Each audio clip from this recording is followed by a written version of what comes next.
Wisdom is avoiding all thoughts which weaken you. You know, every thought has an energy, just like everything else in the universe. And if you have a thought of shame, it will weaken your muscles. And what is your heart but a muscle?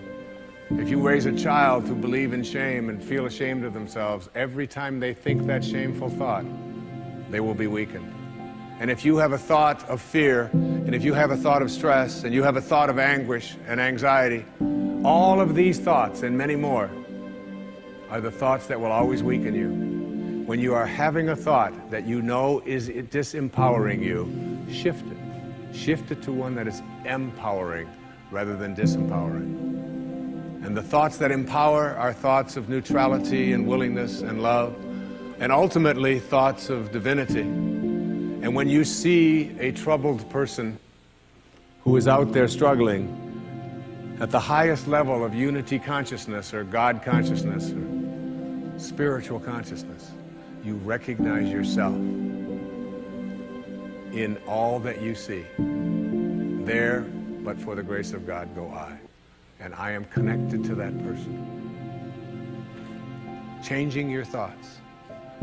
I appeared on the Tonight Show many years ago, several times, quite a few times.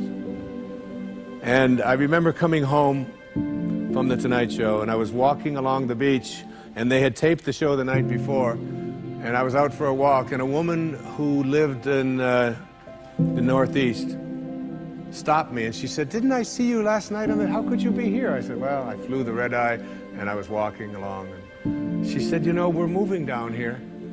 She said, "What are the people like here? What's it like?"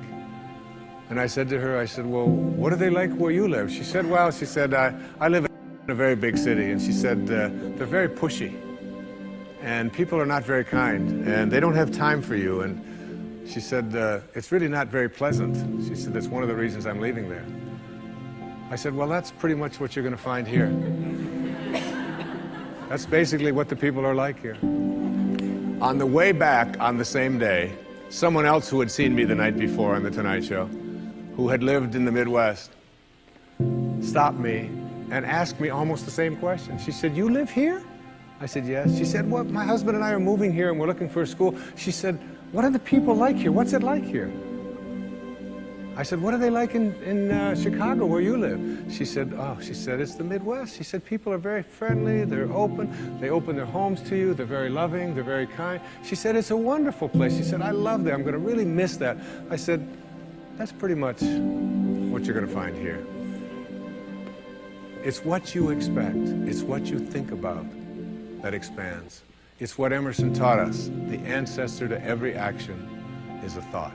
Change your thoughts, and you change your world. Change your expectations, and you change around what you begin to manifest and see showing up in your life.